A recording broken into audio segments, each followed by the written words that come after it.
Ada manusia yang tidak diuji Allah Subhanahu wa ta'ala. Ahasiban nasu ayyutraku ayyaqulu amanna.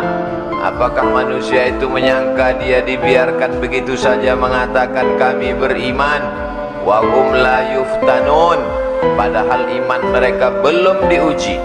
Walanabluwannakum, kami pasti akan menguji kamu, bisyai'im minal khauf, takut, wa naqsim minal amwal.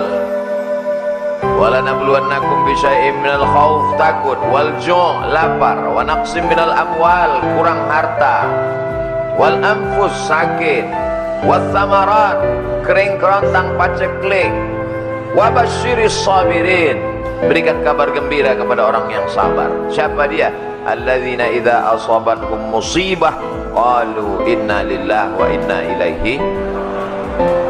Salat sudah, puasa Senin Kamis sudah, sedekah sudah, wakaf sudah, infak sudah, ngaji sudah, kok kena musibah juga. Banyak anak-anak muda ketika sudah hijrah komplain ke ustaz. Ustaz, dulu saya ketika masih pacaran bisnis saya lancar, waktu masih nyabu hidup saya enak. Begitu hijrah dengar pengajian ustaz, datang ke masjid, sholat, keluar masjid sendal hilang. Pergi ke parkiran, helm kena hujan. Untuk apa Allah uji kita?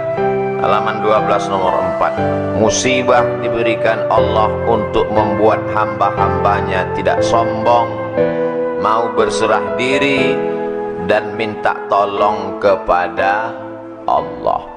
Rumah besar, mobil besar, istri, kantong besar, tabungan besar, maka dia tidak lagi ada ketergantungan kepada Allah. Allah uji. Nabi Musa alaihissalam tinggalnya di istana Fir'aun, penuh. Akhirnya Allah buat skenario bagaimana supaya dia keluar dari istana Fir'aun. Ada dua orang yang sedang kelahi, dilerai, dipisah oleh Nabi Musa, ngotot juga, ditinju Nabi Musa, mati. Kebetulan yang mati ini adalah rakyatnya Fir'aun. Ngamuk, terusir. Di saat terusir dia ingat kepada Allah. Nabi tidak pernah lupa pada Allah. Sedangkan Nabi saja pun diuji Allah, apalagi kita yang tidak ada apa-apanya dibandingkan dengan Nabi. Nabi Ibrahim alaihissalam terusir dari kampung halamannya, dikejar-kejar. Dia masuk ke dalam tempat ibadah kafir musyrik, dihancurkan berhala-berhala. Mereka kejar, dinyalakan api unggun oleh Namrus, harriquhu, bakar dia. Api yang tabiatnya membakar, menghancurkan, merubah materi jadi debu, tak tersisa. Tapi di situ turun pertolongan Allah. Ya naru kuni bardan wasalaman ala Ibrahim. Wahai api, sejuklah engkau, selamat engkau. Ketika kita sedang diuji Allah, dunia terasa sempit. Yang dulu banyak kawan berubah menjadi lawan. Yang dulu teman cerita sekarang sudah tidak mau. Bawaannya curiga. Bersandar kepada manusia akan binasa, bersandar kepada jabatan akan sirna, bersandar kepada harta akan hilang. Di saat itulah kita mengangkat tangan berkata yang besar hanya Allah. Allahu Akbar. Salat kita jadi lebih khusyuk. Wa ma min dabbatin fil ardi, tidak ada satupun makhluk yang melata berjalan di atas muka bumi ini illa 'alallah rizquha, rezekinya sudah dijamin Allah Subhanahu wa ta'ala. Hanya saja datang cemas, datang ragu, datang ngeri, datang galau, sempit pikiran. Kalau mindset otak kita sempit, hati kita susah, jantung koroner datang. Jadi apa yang bisa menenangkan hati ini? Dekatkan diri kepada Allah, serahkan semuanya. Inna salati wa nusuki wa mahyaya wa mamati lillah. At-tahiyatul mubarakatus salawatut tayyibatu lillah. Assalamualaikum warahmatullahi wabarakatuh. La ilaha illallah dahu la syarikalah, lahul mulku wa lahul hamdu, yuhyi wa yumit wa huwa ala kulli syai'in qadir. Serahkan pada Allah. Kelompok A, kelompok B. Yang kelompok A sholat, orangnya baik, zikir, nggak dapat ikan. Yang kelompok B nggak sholat, mabuk, minum khamar, ikannya banyak. Kata yang kelompok A, Tuhan nggak adil. Kita yang sholat kok nggak dapat ikan, mereka nggak sholat. Dia lupa bahwa yang sholat diuji kesabarannya, sedangkan yang tidak sholat sedang dipermainkan dengan Pak Ustadz, dulu saya sebelum hijrah bisnis saya lancar-lancar aja. Sekarang setelah hijrah ini sulit, susah. Dulu diuji dengan harta, kau tidak lulus. Sekarang diuji dengan kesulitan pun kau tak lulus juga. Emangnya Allah tidak tahu kalau kita ini layak atau tidak layak menjadi penghuni surga? Allah tahu. Lalu kenapa dia uji kita? Dia mau ngasih tahu diri kita untuk kita sendiri paham. Oh, sesungguhnya aku ternyata nggak lulus jadi penghuni surga. Allah Maha tahu.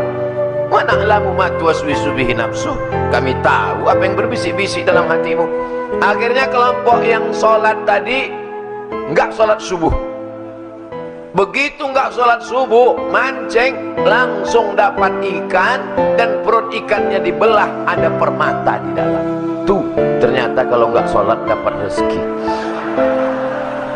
Tapi ada satu yang ingat dia, Allah sedang menguji kita.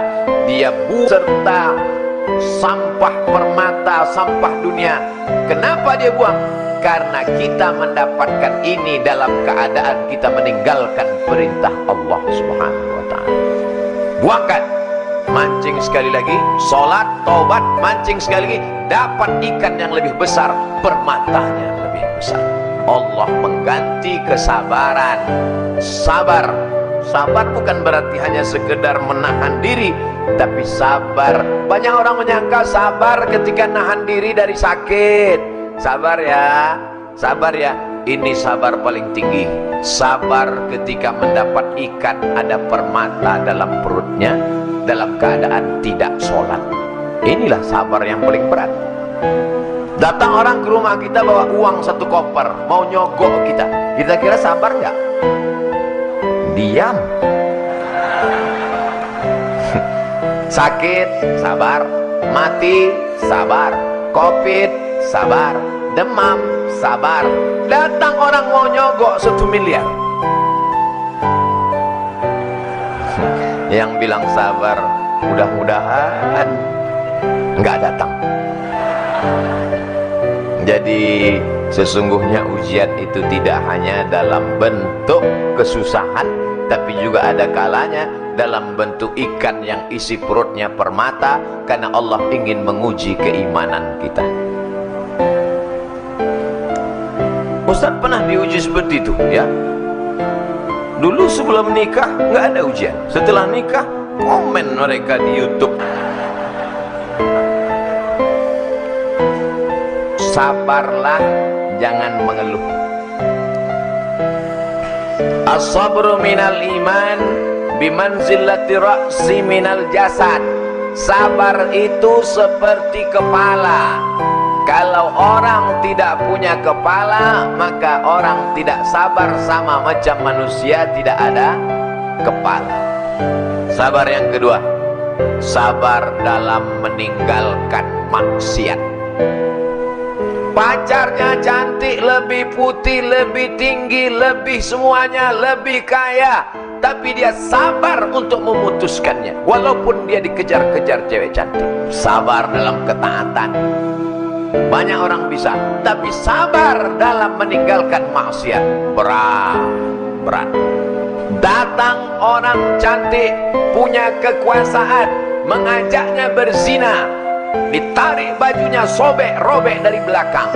Dia berkata, inni akhafullah, aku takut kepada Allah. Siapa dia? Yusuf alaihissalam. Inilah sabar yang paling tinggi, sabar dalam menolak perbuatan maksiat. Qalbu yang dirundung kesedihan dan kesusahan, berada dalam penjara neraka jahanam. meskipun hal itu datang untuk kebaikan. Kalbu ini akan tetap dalam siksa neraka dunia sampai dia kembali bertauhid. Hati itu susah, hati itu risau, hati itu gundah gulana, hati itu galau. Hati tidak bisa ditenangkan dengan narkoba, hati tidak bisa ditenangkan dengan khamar, minum-minuman keras, hati tidak bisa ditenangkan dengan zina, hati hanya bisa ditenangkan dengan zikir la ilaha. Qalbu itu tidak memiliki jalan untuk lepas dari kesedihan dan kesusahan yang menyiksa, menyakitkan, membinasakan. Salah satu jalannya mahabbah, cinta kepada Allah Subhanahu. Bagaimana cara menghilangkan kesedihan? Satu, menghadirkan Allah dalam hati. Allah tidak punya rupa. Kalau kau pejamkan matamu nampak hitam merah bulat petak lonjong bentuk cacing. Allah tidak seperti itu. Walam yakul lahu kufuwan ahad. Allah bisa kau rasakan keagungannya, Allah bisa kau rasakan ketenangan dalam hatimu. Berzikir la ilaha illallah, mulut menyebut, hati mengingat, pikiran fokus. Mulut menyebut, hati mengingat. Alladzi waswisu fi sudur. Setan berbisiknya bukan di telinga, setan berbisiknya di dada. Bagian mana? Sebelah kiri. Jantung berdegup, berdetak. Terserah mau zikirnya la ilaha illallah, mau zikirnya Allah Allah, mau zikirnya subhanallah, mau zikirnya alhamdulillah, mau zikirnya Allahu akbar. Terserah. Kalau Ustaz Somad sendiri zikirnya apa? Istighfar. Habis istighfar sholawat, habis sholawat la ilaha illallah. Tanamkan keyakinan bahwa Allah tengah menyusun rencana yang lebih baik dan lebih indah. Ada Allah yang mengatur kehidupan. Kau bukan berjalan sendirian di atas alam semesta. Ada Dia yang mengatur hidupmu. Siapa Dia? Allah. Adakah Tuhan selain Dia? La ilaha illa huwa. Apakah Dia hidup? Al-Hayyu. Apakah Dia mengatur hidupku? Al-Qayyum. Mesti yakinkan dalam hati, ini takdir, aku hidup dalam rencana Allah. Rencana Allah lebih cantik, lebih indah, lebih baik. Husnuzon kepada. Kalau kita tidak husnuzon kepada Allah, stres, depresi, tengah malam datang setan berbisik, itu minum ada jus, ternyata racun nyamuk. Kita ini masuk surga bukan karena sholat kita, masuk surga bukan karena puasa kita, masuk surga bukan karena zikir kita. Kita masuk surga karena rahmat Allah. Kita sholat karena ingin mengundang rahmat Allah. La yudkhilal jannata ahadakum amaluhu. Amalmu tidak membuatmu masuk surga. Lalu yang membuat kita masuk surga itu apa? Illa ayyataghammadani Allahu birahmatih. Masuk surga karena rahmat Allah. Apa saja yang membuat rahmat Allah itu turun? Satu, berbuat ihsan. Dalilnya, inna rahmatallah, rahmat Allah qaribun, dekat, minal muhsinin, dekat kepada orang yang berbuat ihsan. Apa yang membuat rahmat Allah turun? Fa'ammal ladzina amanu billah, orang yang beriman kepada Allah, wa'tasamu bihi, berpegang teguh dengan Allah, fasayudkhiluhum fi rahmatim min, dia akan dimasukkan Allah ke dalam rahmatnya. Beriman dan berpegang teguh. Banyak orang beriman tapi tak berpegang teguh. Tiga, sabar ditimpa musibah. Ulaika alaihim salawatum min rabbihim wa rahmah. Orang yang sabar ditimpa musibah, maka dia mendapatkan rahmat dari Allah SWT. Empat, takwa.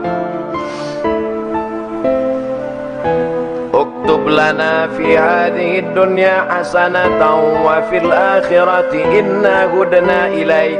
Qala azabi usibu bihi man asya' wa rahmati wasi'at kulla syai'. Rahmat Allah SWT untuk orang yang bertakwa. 6. Berbuat baik. Inna rahmatallahi qaribum minal muhsinin. 7. Berhijrah, berjihad. Ulaika yarjuna rahmatallah. Mereka mengharapkan rahmat Allah. 8. Laula tastaghfirunallah. Banyak-banyaklah kamu beristighfar kepada Allah. La'allakum turhamun. Kamu dapat rahmat. 9. Mendengarkan bacaan Quran. Wa idza quri'al Quran. Kalau ada orang baca Quran, fastami'u lahu, dengar baik-baik. Wa ansitu, diam. La'allakum turhamun.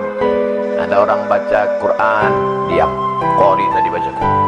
Bismillahirrahmanirrahim. Dia diam. Tapi tangannya sama aja. Mulutnya diam, tangan main. Diam, renungkan maknanya, fahami isinya, turun rahmat Allah ke dalam hati, lapang segala yang sempit. Dijadikan Allah kita hamba yang sabar, yang bersyukur dalam menerima segala yang diberikan Allah Subhanahu wa ta'ala.